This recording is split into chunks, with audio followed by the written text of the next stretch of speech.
Hello students, today I am going to discuss some numericals on the gear trains. We have studied the different types of gear trains. Uh, if we recapitulate it, then there are four types of gear trains: simple gear train, compound gear train, reverted gear train, and epicyclic gear train.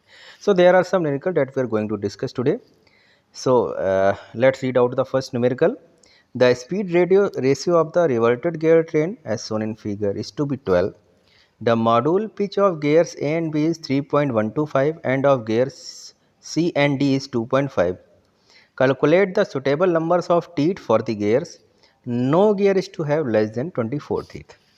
Now you can see from the figure that gears B and C are on the same shaft. Gears A and D are independent shaft. Now, as we have studied the reverted gear train, here gear A is the driver and gear D is the driven. So now if gear A is the driver, so if you give the rotation to the gear A, so it mess with the gear B, so gear B rotates. Now gear B and gear C will have the same rotations because they are on the same shaft, and after that gear C is messing with the gear D, so you are finally output on the gear D.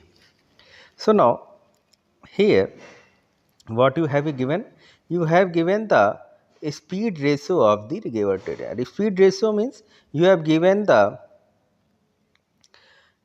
RPM of A to the and RPM of D. You have really given the relation between RPM of A and RPM of D. So here you can see that speed ratio is the NA by ND equal to 12.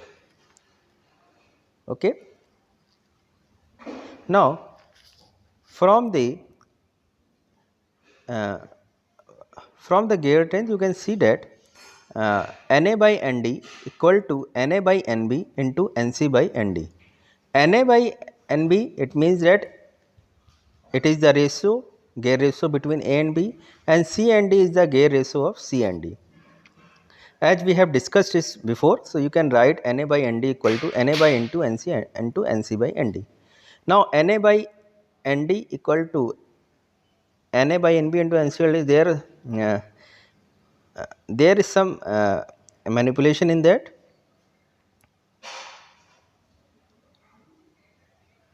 As here you can see that for NA by NB and NC by ND to be same, the each speed ratio should be under root 12. Okay, because in reverted gear train the NA by NB and NC by ND will be same. So this is the condition. So according to that condition, NA by ND, from NA by ND you can it is crystal clear that NA by NB and NC by LD will be root 12. So now when you get the relation between the RPM of A and B and RPM of C and D, now you have the relation between RPM and teeth, that NA by NB equal to TB by TA. So here from this you can see that TB by TA equal to TD by TC equal to under root 12. Now here now after that we have used the relation of center distance. You can see here RA plus RB, because these two gears are in mesh, so RA plus RB, that should be equal to the RC plus RD. In reverted gear train, this is the condition that RA plus RB should be equal to the RC plus RD, and this is given here 200 mm. So now from these relations we have applied the formulas. As we know that uh, module equal to D upon T. So so D can from or it can be written as module equal to 2R by T. So R can be written as M into T by 2. So from same relation it can be written here MA into TA by 2 plus MB into TB by 2 plus MC into TC by 2 plus MD into TD by 2 equal to 200. So now after that from manipulation find out the different, we have find out the different equations. Here these two equations that we are seeing here, TA plus TB equal to 128 and TC plus TD equal to 160. From these two equations we have find out the number of teeth. So I think this question is clear to the you. Now we go to the next question for the epicyclic gear train. Now I read this question in an epicyclic gear train. An arm carries two gears A and B having 36 and 45 teeth respectively. If the arm rotates at 150 rpm in the anti-clockwise direction about the center of gear A, which is fixed, determine the speed of gear B. If the gear A, instead of being fixed, makes 300 rpm in the clockwise direction, what will be the speed of gear B? So now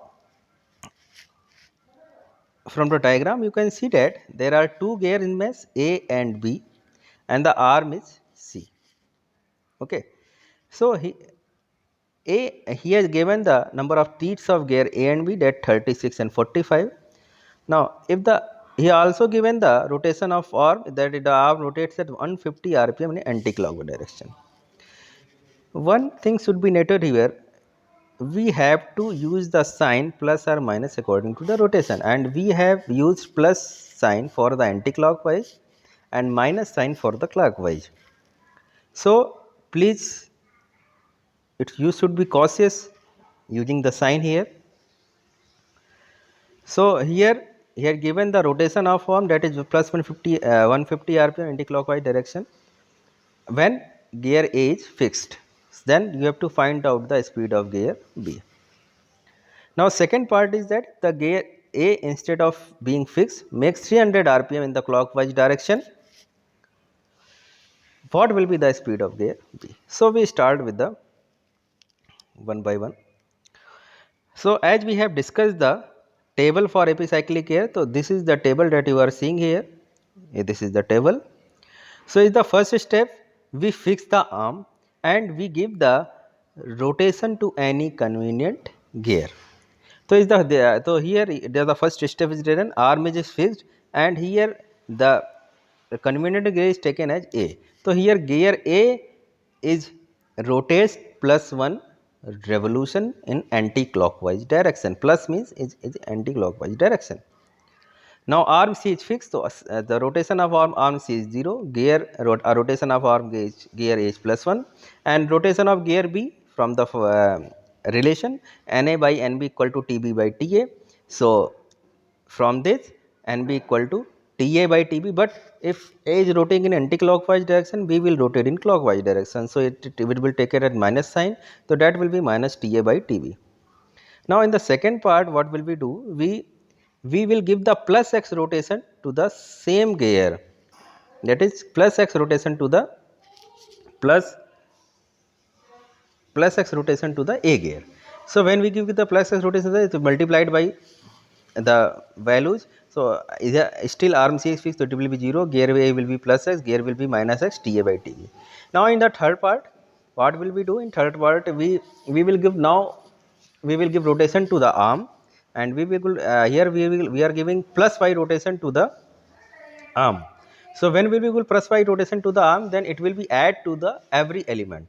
So now the arm rotation is plus y, gear now rotation of gear A is plus x plus y, and gear B is y minus x Ta by Tb.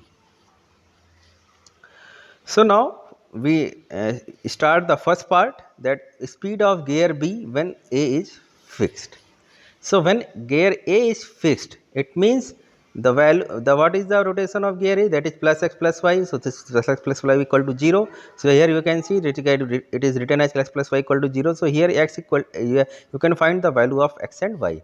Now what will be the speed of gear B? Gear B is equal to 1 minus x Ta by Tb. Put the value of y and x in with sign, you will get the rotation of gear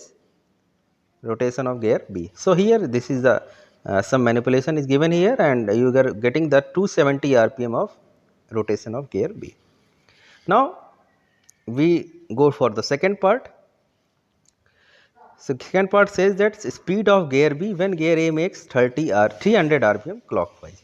So now again we will put x plus y equal to minus 300. So from here you can find out the value of x and y, because y is given to you. So from this x and y value, now again you have to find out the value of gear B. The value of gear B is 1 minus x Ta by Tb. Put the value of y and x with sign, and we get the value that is 510 rpm anti-clockwise, because it is coming with the positive sign. Okay class, today I am going to end my class here. If any student have query, he can call me anytime. He is free to uh, remove his any doubt. Okay class, thanks. So I ends for the today.